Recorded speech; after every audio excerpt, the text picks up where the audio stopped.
All right, so this is a pre-recorded lesson on Native Americans. This will serve as a AP U.S. if you happen to have this first class. Maybe you sign up late, change the schedule, what have you. This will be your guide. So, welcome. Let's make sure the audio is correct. Good. Okay. So, Native Americans. Now, the story of the United States really does come down to a convergence, coming together of three separate cultures. There are three groups of people that are ultimately coming together to produce this amalgamation that we call the United States. Those three cultures come together, not entirely in a voluntary manner, not entirely always in a deliberate manner, but regardless, they come together. And those cultures are the three cultures. You've got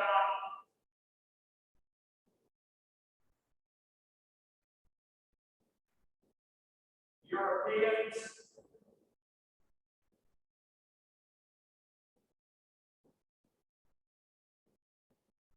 you've got Native Americans,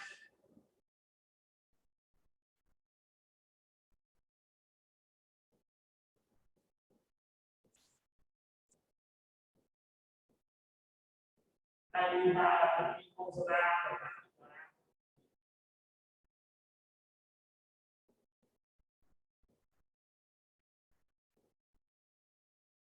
That's what you got. These three groups of people. And ultimately, these three cultures are going to come together and combine to a greater or lesser extent to produce the American culture we all know and feel some kind of way. Now,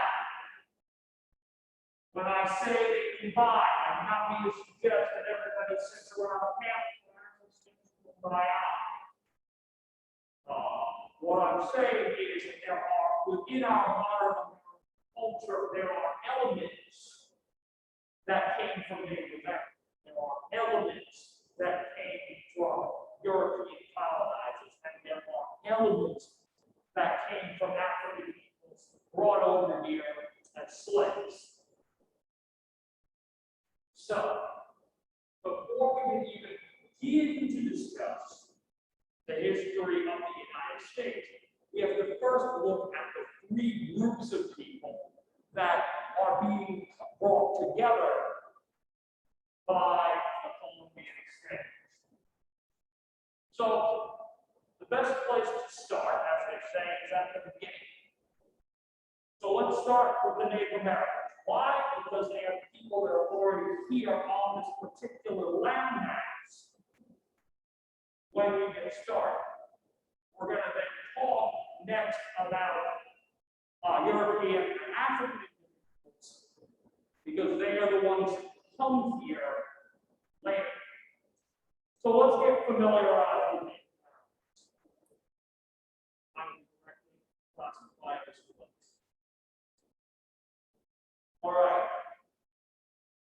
You guys, if you're seeing things through my eyes. So, terminology. So, the first people who have North and South America are the Native Americans, as the name would seem to imply.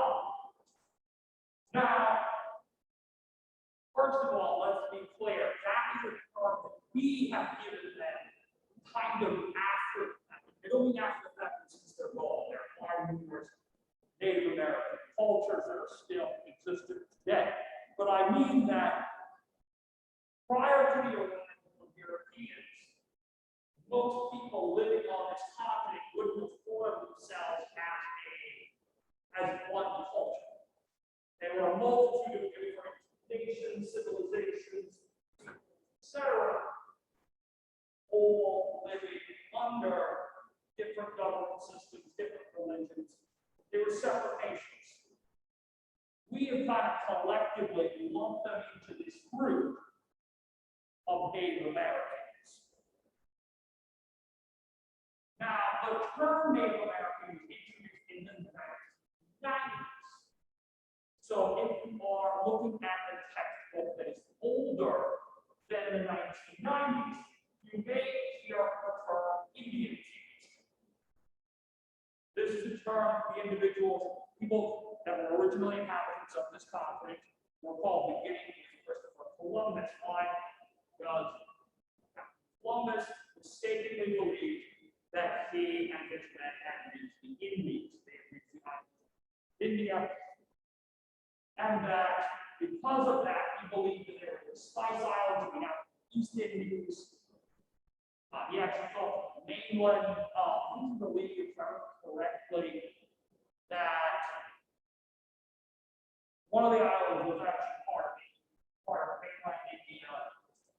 And he called the people that lived there Indians, inhabitants of the Indies. Now, that term, factual, would be the common way of referring to people.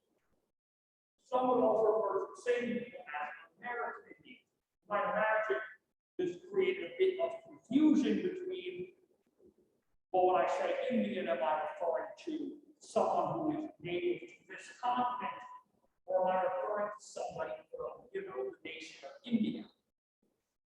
So sometimes the term American Indian was used. In more recent times, the terminology has been referred to them as First Nations. That is the most politically correct way of referring to this group of people. And it's meant to convey this idea that these tribal nations and tribal civilizations were legitimate sovereign nation states that were then conquered by European colonists. So that they were legitimate socio-political entities that then later on have their independence snatched away from them by an invader. So that's where this nation started to gain popularity. This term is still not universal. This one's very common in left-leaning circles. Like to use this one. It's unclear how common it is. So, Paleolithic Native Americans. So, as we all know, all human beings originated on the continent of Africa. Right? All of us. And what our skin color, ethnicity is today, ultimately, all human beings originated in Africa. Now, at some point, other certain groups of humans did leave. And eventually, they find their way over to America. And you may say, well, how did they do that? After all, as you probably already have noticed from looking at a map, there is water, ocean over here, ocean over here. You're probably asking yourself, how exactly did they manage to get here? How did they get from here in Africa all the way over here? And the answer basically comes down to, see, as more and more of the world's water was caught up in the massive Arctic and Antarctic glaciers, it made sea levels much lower than they presently are. And these lower sea levels gave rise to what we call the buried labyrinths. If you look up here on your map, you'll see that there is a little area that's a Bering Strait. It's very narrow with a borderway between what is now Alaska and Russia. Well, during the last ice age, there was actually a sort of land bridge, basically a section of low-lying marshy land that now plateau is underwater, but in the last ice age, it was something you could travel across. And so human beings traveled from the eastern part of Russia over and into what is now the Americas. Some also become via boat, crossing over again from parts of Russia into Alaska. Now, they were following the birds of the megafauna. Like most human beings of this period, they were hunter-gatherers. They were hunting large megafauna, things like mammoths and mastodons and aurochs and creatures like that. So they follow these large animals across the land bridge, and ultimately, as they follow herds of animals, they spread out, migrating south and east. Now, in terms of American markets, different from the perspective of people who came here, and whether their ancestors came here willingly or unwillingly. Most of our stories began on the East Coast and involved possibly the Midwest. But for the very first people who call this place home, their stories start from the West Coast and moves east. All right. So, societal development. Now, as you already probably guessed, the very first people who come here were hunter-gatherers. All human beings during the last ice age were hunter-gatherers. All of them. Not fair. And the reason for that is very simple. Large animals, like woolly mammoths, were good food. Large animals could be killed and had enough meat to feed a large group of people. Now, what happened? Well, as you know from wool, eventually the Paleocene epoch comes to an end, and with it, the megafauna, these giant animals, start to die off. So, this is around the time that people came Fertile Crescent, where Egypt, Mesopotamia, and all that stuff, and all the river valleys, Indus, developed Shang dynasty, So Shang, the Marathons, they all start developing farms. So what's going on over here?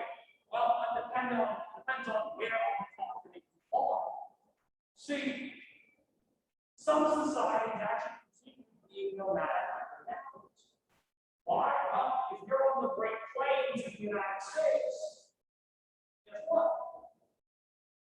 There are bison. There are buffalo. They're pretty large. Still feed a good number of people like some. In the Rocky Mountains, we've got large animals like deer and grizzly bears. So these larger animals manage to make it possible for some tribes to simply continue in that hunter-gatherer lifestyle. Remember, the transition for human beings from hunter-gatherer to farmers period.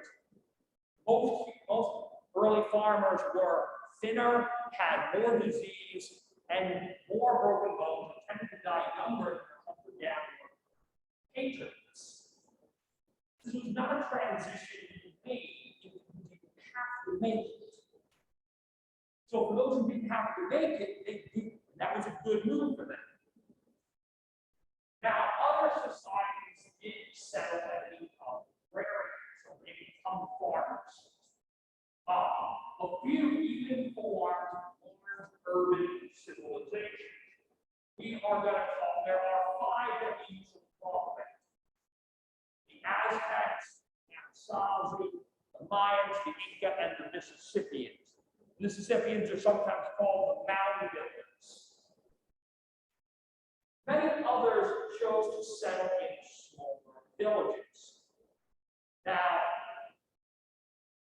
what does that mean they chose to keep them in small villages, not major cities. Well, some historians in the past tend to view that as a sign of a lack of civilization.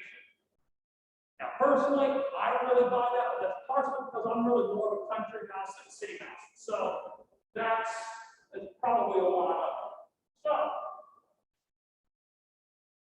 what's next on the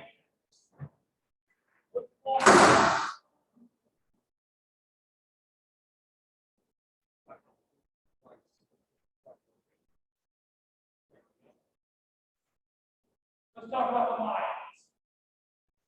Vast Mesoamerican civilization in Central America, roughly around the area of modern day. It's in the southern part of Mexico and a little bit of some of the smaller countries just immediately south of Mexico, where you find a lot of the Mayan cities. And this civilization existed from around 600 CE, 600 common.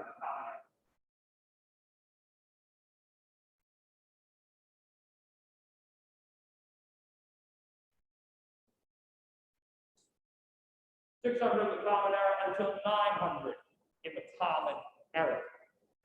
Now, the Mayans operated mostly in a city-state structure, meaning that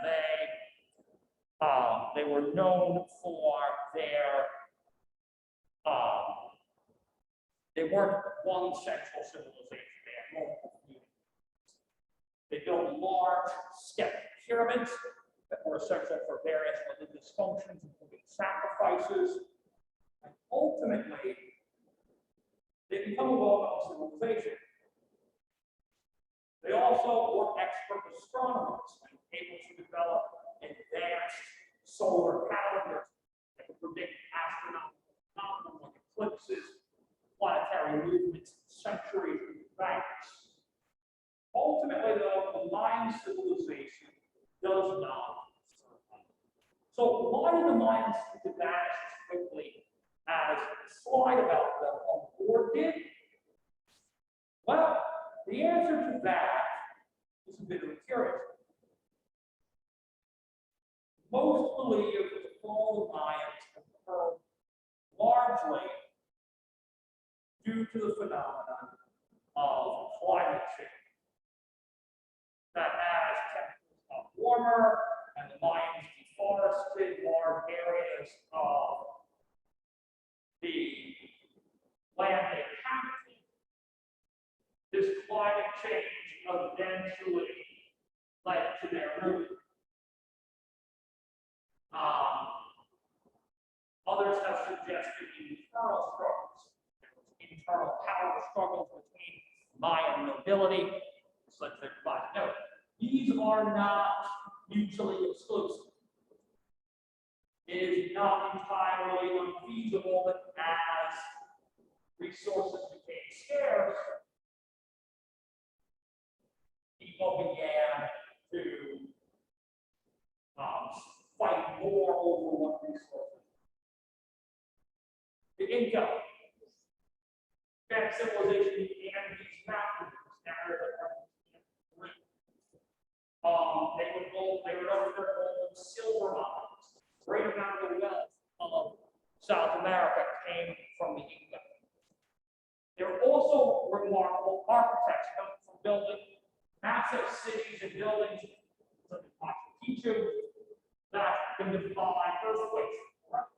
They can consider that these buildings were built without mortar. No cement, there's no in between the bricks and the stones. The stones are cut so precisely that they fit together like pieces of a puzzle. That's an ultimate puzzle. Terrace farming. Obviously, to be a civilization in the mountains, you've got to get innovative. And so what they did is they cut slants into the hillside and used that to farm.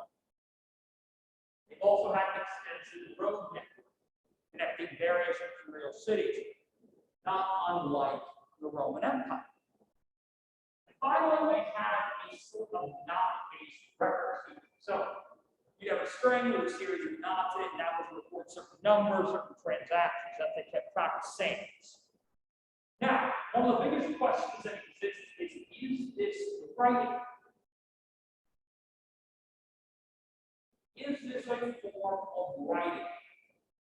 Now, you may be thinking, Skagel, why the heck do you care whether a civilization that existed centuries ago could write or not? They clearly did very well for themselves without with or without. They didn't have it. They clearly did well without it, so why do we care? The answer is it's a definitional problem. So you might remember when we were in global, one of the qualities we make for a civilization is that it has a language.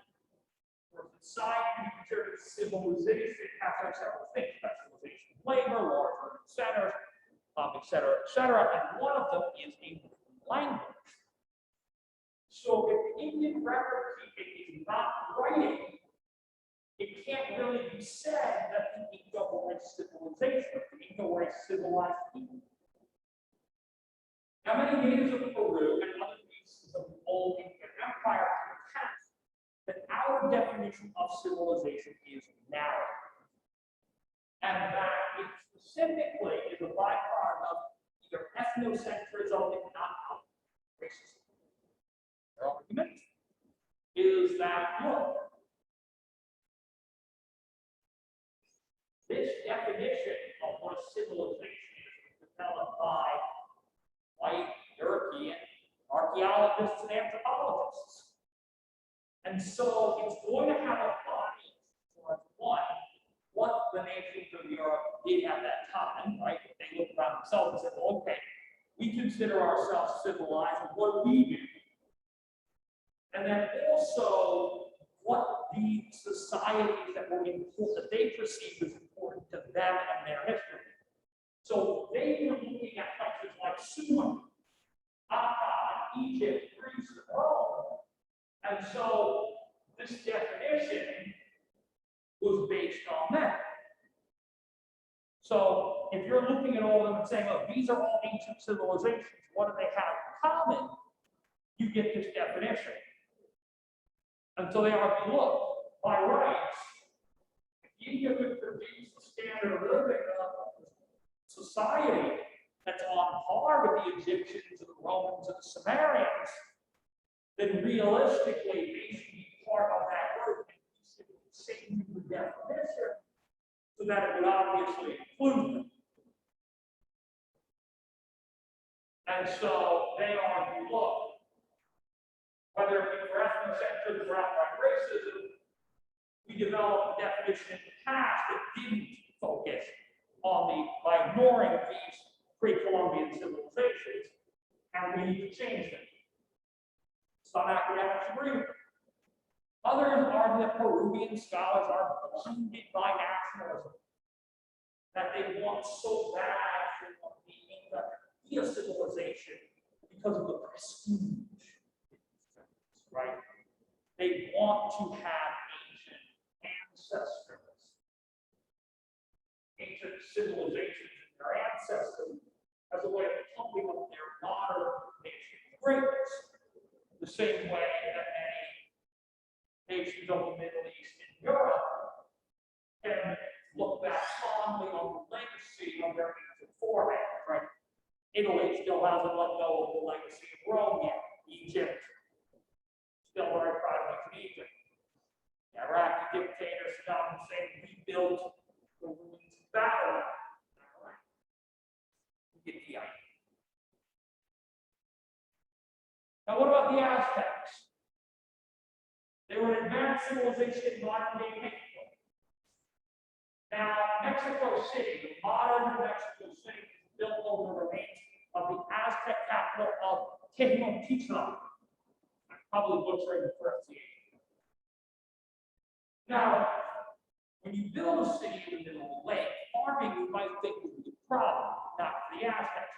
They developed large floating gardens, essentially floating barges of vegetables, plants to feed and carry. They were the first civilization to develop powdered chocolate. They had a large polytheistic didn't know how elements of sacrifices. So humans were sacrificed as part of the Aztec religion. And yes, they did eat the horses.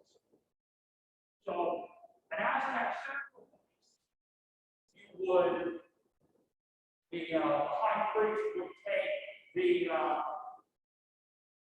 individual, they have one, take an altar here, pull out a knife, cut the individual open, they rip out their skin. Place that on their tongue. And then they pull the body down, roll down the steps of the pyramid. Now, the Aztecs do not have livestock animals, right? They don't raise cows or pigs or chickens or goats like people in the old world. So for protein, for the elite in Aztec society, human flesh was a needed source of protein. Now, human sacrifice for religious reasons became incredibly important. Their entire style of warfare is based around it. In fact, for an Aztec warrior, your goal was not to kill your enemy. So, you're like, I'm pretty sure I understand war. You kill the other guy, right? Not if you're an Aztec warrior, because your goal is not to kill this individual. You want to name them so you can capture them, bring them back alive, so that they can then sacrifice. The more sacrifices you bring back, the more esteem. Now, this meant the Aztec was constantly starting wars with their neighbors. So how did they fight? Well, they had wooden shields. And warriors pulled the weapon from the circle. Forefather of modern today. And it is a heavy wooden club with blades of obsidian, sharp bits of obsidian glass on the edge. It was a brutal weapon. It can do a lot of damage to the weapon. But it's also very brittle. This is not what you call a carrying weapon. Right? If you take a steel sword and you block another sword, you block another sword with it, it will dull the blade if you make a habit of doing it, but the sword is going to be fine. If you were to do the same thing with a weapon against another weapon, particularly a steel weapon, the obsidian glass is liable to crack. The wood is liable to splinter. And these sort of things make it a less ideal weapon. Now, for Aztecs, or the native people, it's a problem because there aren't a lot of metal weapons. When they encounter the Spaniards, this is going to become a huge problem for them. All right, mysteries of the Aztecs. There's still some things we don't know about the Aztecs. So one, where did the Aztecs come from? Now you may say, okay, we already know Native American people came from, across the Bering Land. But the Aztecs are interesting. So in their religion, they believe their people originated in a subterranean world underneath a lake. And they emerged out from there and wandered southward until they reached this particular lake that had a rock in the middle, where they saw this sun, which was an eagle, perched atop a cactus, walking back at the serpent. Yes, this is where we get that whole eagle serpent cactus thing on the Mexican flag. And this is also where they built Tenochtitlan. So the Aztecs themselves claim to come from some part north of modern-day Mexico City. This has led some historians to speculate that they are actually refugees of the Anasazi. The Anasazi are another ancient Native American civilization. And what they did was they built their houses, called pueblos, into the underside of a cliff. That is going with this, or life going with this. This idea of coming from under the ground and up and emerging and moving south. See, we know the Anasazi disappeared well before the time of the Aztecs, usually blamed on drought. Some have wondered whether or not refugees from the Anasazi formed a party and southward and eventually found the Aztec civilization. And that this myth of theirs about originating underground, emerging and heading southward, is this myth rooted in a reality of being refugees from its other civilization. It's a tantalizing theory. We still don't have solid proof. Another unique problem is the issue of Quetzalcoatl. Now, Quetzalcoatl is is the name of one of the Aztec deities, one of the Aztec gods. And the Aztec translations of the legends we have believe that this god actually formed. One was as a giant feathery winged serpent. But the second form was as a pale skinned man. Now, one of the lessons that we're going to talk about when talking about the Spanish conquest is that the reason why Emperor Montezuma welcomed Cortez into the city originally, and this of course is long before the two became enemies, it is often claimed is that when the Aztecs first saw Cortez and the Spaniards claimed, they believed that Cortez was Quetzalcoatl, and he had come to them, he had come again.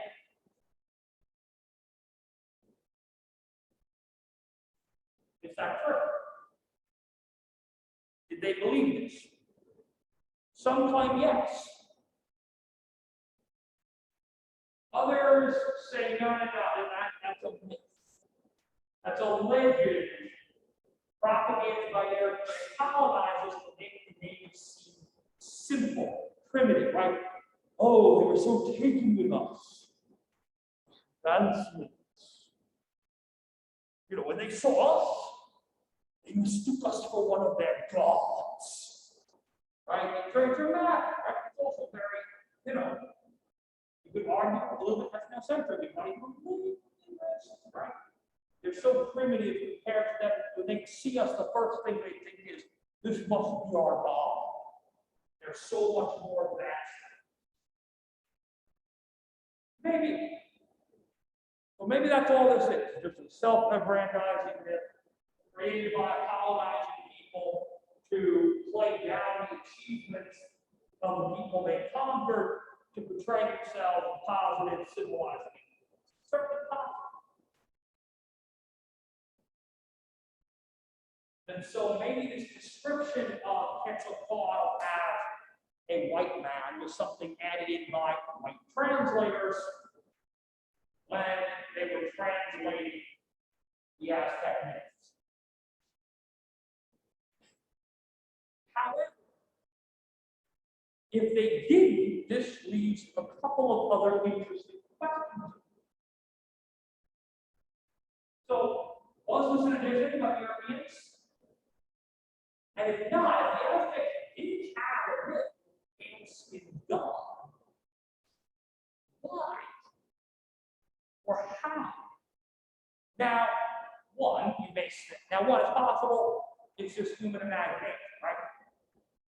None of us have ever seen human beings beyond breed, but we can certainly picture what such a being would look like. So is that all this is? Or is it proof of some earlier interaction between the inhabitants of the Americas and people from the other side of the Atlantic? Is this proof that they had some interaction? We don't know. So that is the Aztecs. Now, next lecture, we are going to talk about we're going to talk about the Native Americans of North America. So, enjoyed this one.